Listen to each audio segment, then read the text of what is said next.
It was my turn to take my kids trick-or-treating. The previous year was my wife's, and we trade back and forth every year. My son and daughter are age 7 and 9.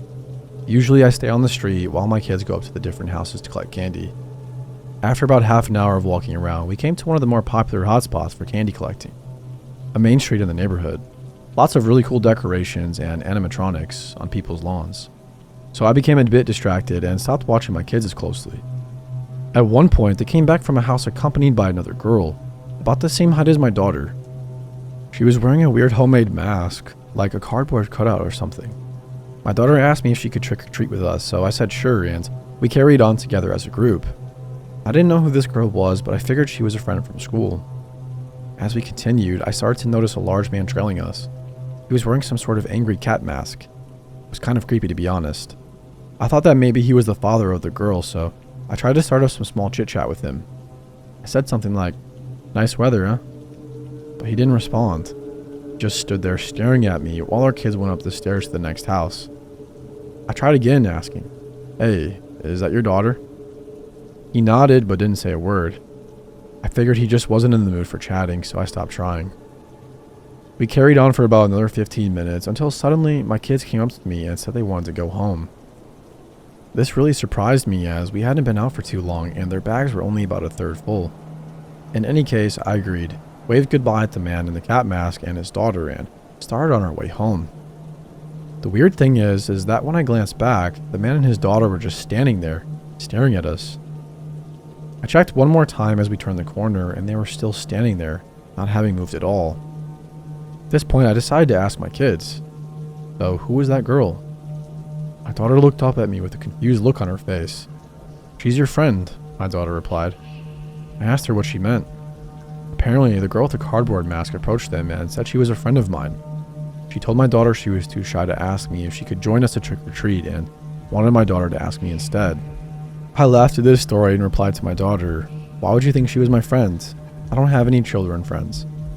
What my daughter said next chilled my bones. According to her, when the girl with the cardboard mask approached them for the first time, she wasn't wearing the mask, so they were able to see her face. As it turns out, she wasn't a girl at all, but an older woman around my age, with wrinkles on her face. What's even more disturbing is that the old woman had started to steal treats from my daughter's bag, apparently when I wasn't looking. This is why they asked me to go home. The old woman was creeping them out, and they wanted to just get away from her. I brought my kids home and told my wife what had happened. We made sure to check through all their candy, but didn't find anything suspicious or off. We didn't call the police or anything, since nothing technically really happened, but thinking back, I kind of regret that decision now. What the heck was that old woman doing, and who the heck was that man following us around? I don't think I'll ever know. I just think it's sick that there are people out there on Halloween hiding behind masks, pretending to be children.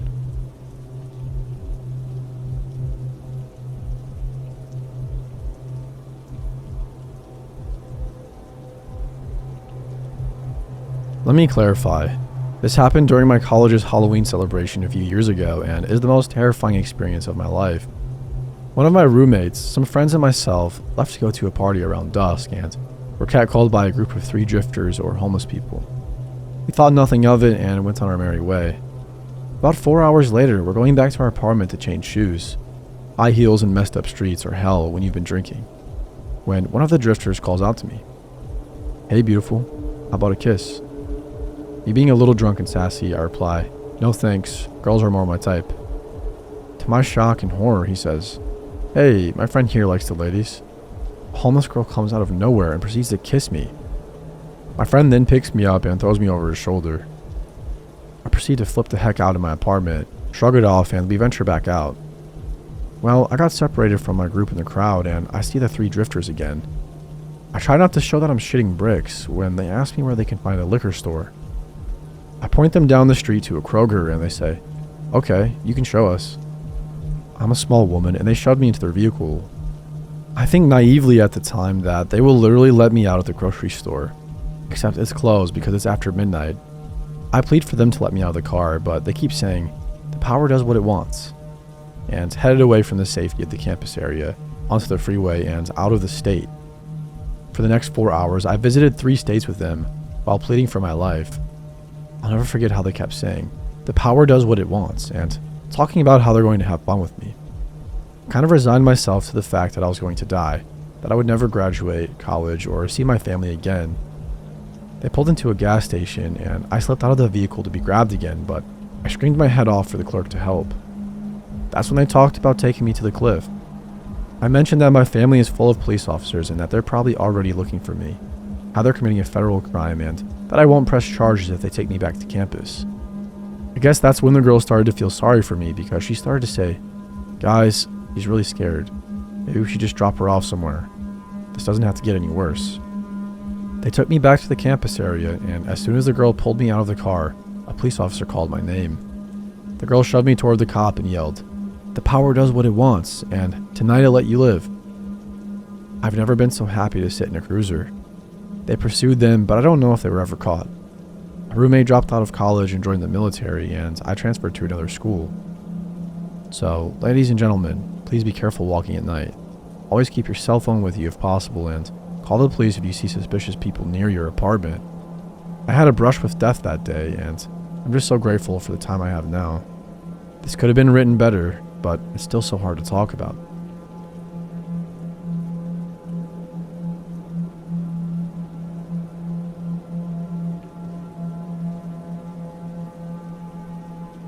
This happened when I was 12 and my brother was 17, and is truly proof that the living are more terrifying than the dead.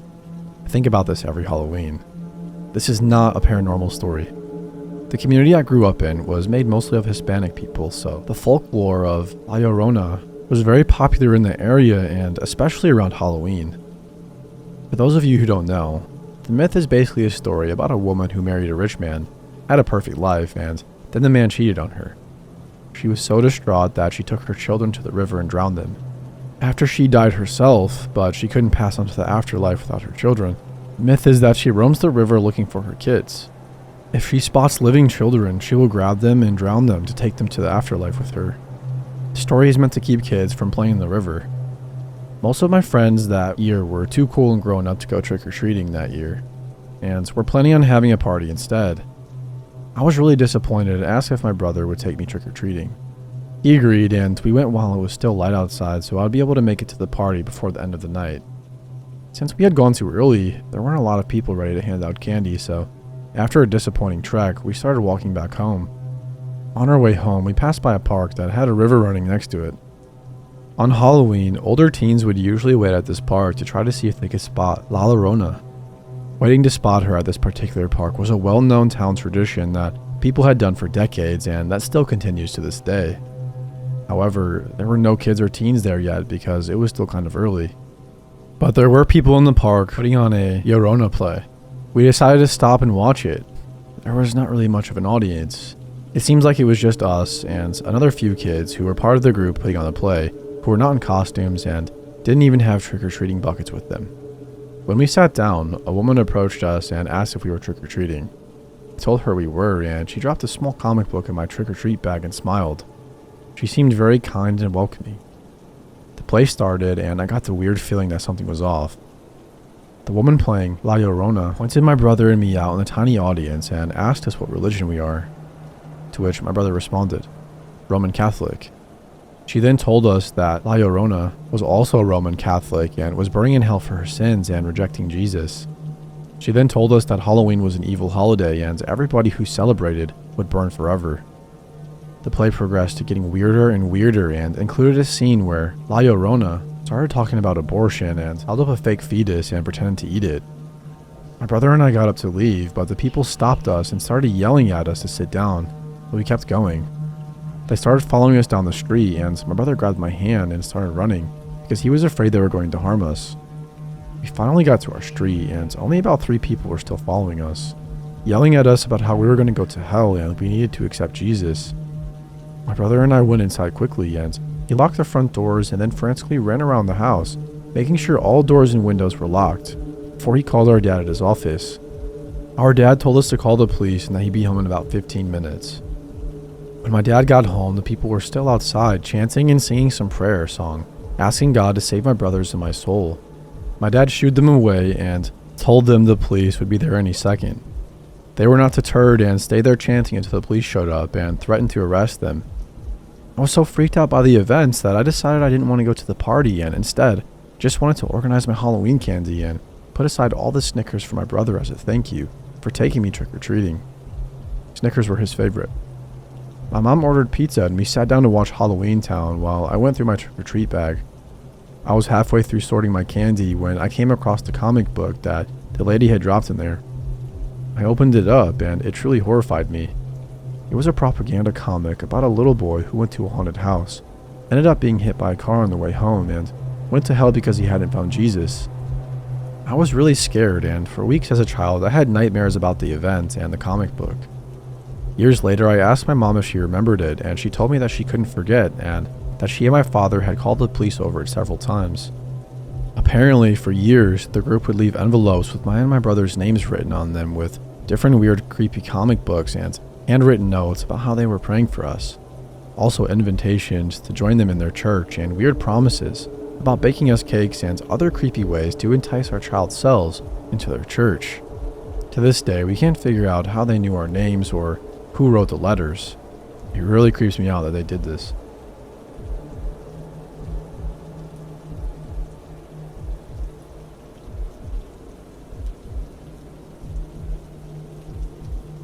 I absolutely used to love Halloween. Not only dressing up as my favorite scary character, making horror-themed food, or putting up decorations. No, I loved the atmosphere that filled our neighborhood as it changed from its boring demeanor into something horrifying and exciting. My neighbor and best friend, Mark, was an even bigger fanatic than myself. Each year, he tried to make the best costume or scariest decoration, but despite our best efforts at becoming the Halloween Kings, we could never match up to Mr. Black. Mr. Black was a man of advancing age. He'd been widowed about a decade earlier, left behind by a vicious, evil wife that treated the entire neighborhood like crap. The only thing she ever loved was Halloween, and she'd make damn sure all the attention was directed at herself each year, on October 31st. When she died, I almost felt relieved for the poor man. Still, for reasons beyond my comprehension, he decided to keep his abusive wife's tradition alive. Each year, he'd come up with the most gruesome display of nightmare-inducing decoration. His entire house would be transformed into one of absolute mind-bending horror. He'd build a pool of blood in his garden, or he'd cover the entire house with cobwebs, unleashing a horde of spiders just to prove that he could.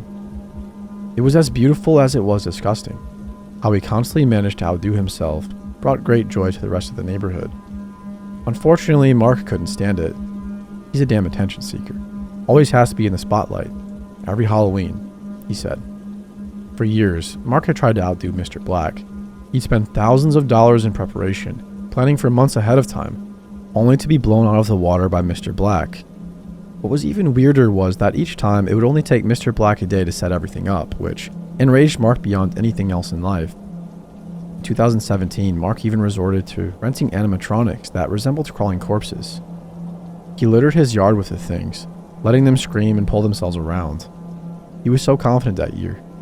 And even as the 30th of October rolled around, Mr. Black still hadn't put up any decorations. When we went to work the next day on Halloween itself, Mark was beyond himself with joy. He'd finally done it, and he just wouldn't shut up about it. It wasn't until we got home later that day that we saw the horrors taking place in Mr. Black's front yard. In the span of 8 hours, he turned it into a literal graveyard. Muffled screams were coming up from the ground, with bells that were attached to strings, leading into buried coffins. They rang as people gathered around in awe of the sight. Those brave enough to traverse his yard were invited inside for a tour. Mark and I joined and quickly realized that Mark's pathetic animatronics were nothing in comparison. Because inside the living room, Mr. Black had created a makeshift morgue, full on with mortuary refrigerators that rumbled around as if people were trapped inside.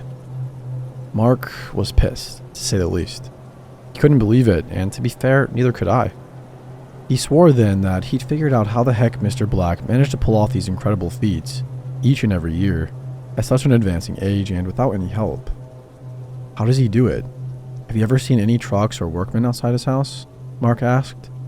I chuckled. Nah, but come on, he's retired. He probably gets it done while we're at work.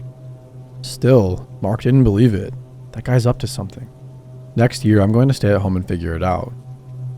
A year passed, and Mark actually remained true to his word. On the 31st of October 2018, he called in to work sick. I sighed once I found out, surprised at how seriously he was taking it. Then at around noon, I got a frantic and excited voice message from Mark. I knew it. I freaking knew it. You won't believe what I just found. Mr. Black is a depraved monster. I'm going to call the voice message was cut short, so I tried to call back. No response. After the 5th or so missed call, I started to get worried. There is absolutely no way Mark would have given me any peace if he truly found something. But no matter how many times I tried to call him, I just got a busy signal. By the end of the workday, I was truly scared for him. Mark was never that silent. I needed to figure out what was going on. As soon as I returned home, I went over to Mark's place where I proceeded to hammer on his door. His wife was the one to answer, and she too seemed worried. "Police, is Mark here?" She frowned. "He went out to run some errands a few hours ago, but I haven't heard from him since. I thought maybe his phone died, but he should have been back home by now." Mark hadn't told her about his plan to investigate Mr. Black, mostly because she would have been mad. But I had to come clean. If he was truly missing, we needed to call the police. While Elise explained the situation to the cops, I went over to talk to Mr. Black myself. It was already getting late. Both children and adults had gathered in front of his house, ready for the yearly tour of horror. That year, his yard had been turned into a field of tall grass. It was so dense we could hardly see his front door. All we could see amid the field were makeshift scarecrows. Mr. Black hadn't let anything go to waste. As we entered his yard, the air filled with the stench of rotting flesh. It wasn't unusual for him to utilize all 5 senses, but this was extreme. "Mr. Black, you have a moment?" I asked. "In a minute, old friend. After the tour," he just shouted back as he led the people inside his home. I remained outside, disturbed by the odd smell. I moved some of the grass apart to inspect the scarecrows. They were horrifying, covered in old rags with bits and pieces of skin visible through the holes. They didn't even look like props. After a moment of hesitation, I reached out to pull off the scarecrow's mask. What I saw sent me falling to the ground in shock. That scarecrow wasn't a prop, nor a doll. It was an actual corpse. "Oh man," was all I managed to get out as I stared at the decomposing body. Once I'd partially regained my senses, I started checking the other scarecrows. Most of them were beyond rotten, skeletal corpses that had been perished long ago. But once I reached the last one, I immediately recognized the clothes. With a trembling hand, I reached to take off the mask. It was Mark. His throat had been slit, and he had been turned into a flesh-filled scarecrow. I stood before the body of my former best friend in shock. All these years, Mr. Black had created what seemed like impossibly realistic decorations, but it had all been real. The blood, the cadavers, the screaming, we'd all been oblivious to it. The police arrived shortly after, alerted by Mark's wife. They quickly stormed the house and escorted all the guests outside, but Mr. Black himself was gone, and he was never seen again. I actually don't celebrate Halloween anymore, nor does anyone else in my neighborhood. For us, the 31st of October is just a painful memory of what we let happen under our noses. But if you see a new neighbor with decorations that seem just a tad too realistic, stay away from them. It might be Mr. Black.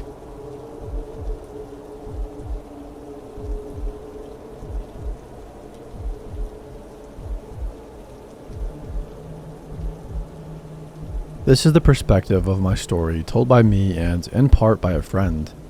This happened to me the weekend of Halloween, and I personally don't like talking about it much, but I've been told by my friend to share it to get it off my chest. I and a friend were invited to a house party just for college students in the richer area of the town, so the house was huge with an acre of land and pool area. This party was themed to be a little naughty, so my friend dressed in a nurse outfit and I dressed as a belly dancer. The majority of the party took place in the house, as there were maybe like 70 people, with the house being very spacious, so it was not too difficult to get around. I'm not much of a drinker, but I did have some juice that was available. Some friends pulled me and my friend over to take some pics, and I set my drink down. After what felt like an hour of just taking pictures, I found my cup and took another sip, not even worrying that I left my cup alone for a while. Then a man came up to me who looked to be in his late 20s or early 30s. He said my boyfriend's name and said that he's been trying to call me. That's when I realized I didn't have my phone on me. I have loads of respect for my boyfriend, so we always make sure to stay in contact with each other, and since he had to work, I promised I would contact him, but I just forgot. The man said it's urgent and said I can use his phone to call in one of the rooms. So not thinking at all, I followed the man. If my boyfriend really wanted to call me, then I knew it would be something terrible. As we entered the room, I felt as if I had just run a mile and felt winded. The man closed the door behind me and sat me on the bed and gave me his phone. I started to feel weaker, like I just got a migraine and couldn't call. Then I was helped to lie down, and within seconds I was out cold. I woke up later, not sure where I was or what even happened. I found my friend rubbing a napkin on my tummy while yelling. It took me a bit to come back to reality, and I realized I was in the bedroom with my friend cleaning some stuff off of me. That's when I had a panic attack and just realized that I quite possibly been assaulted. My friend calmed me down and told me that didn't happen. She explained that she couldn't find me anywhere and assumed I went to the bathroom. But after some minutes, I still didn't show, so she went looking for me. Eventually checking the bedrooms and finding me lying on the bed with a guy, something out of my belly button. Apparently, he was playing shots with my unconscious body by sucking alcohol out of my belly button and licking salt from my chest. She didn't know how long this went on for, but I immediately felt sick and even coughed up from just the thought. Thankfully, my boyfriend got off work early after my friend told him what happened. He picked me up while my friend asked around about the guy, but, of course, nobody knew of him or recognized him. I was taken to urgent care and looked at. Thankfully, nothing was wrong with me, and the drug in my drink didn't cause any further harm than just knocking me out. I wish the story ended here, but I started to receive texts from a random guy. First, he was just asking me random things, and I just didn't reply. But then he showed me a pic of my torso and started saying creepy things to me, and even giving me the impression he's stalking me. And this is still going on today. Just text me randomly. I've had the idea to try to bait him one of these days to finally have backup to catch him, but I don't know how smart he can be and what he will do to me if things don't go as planned.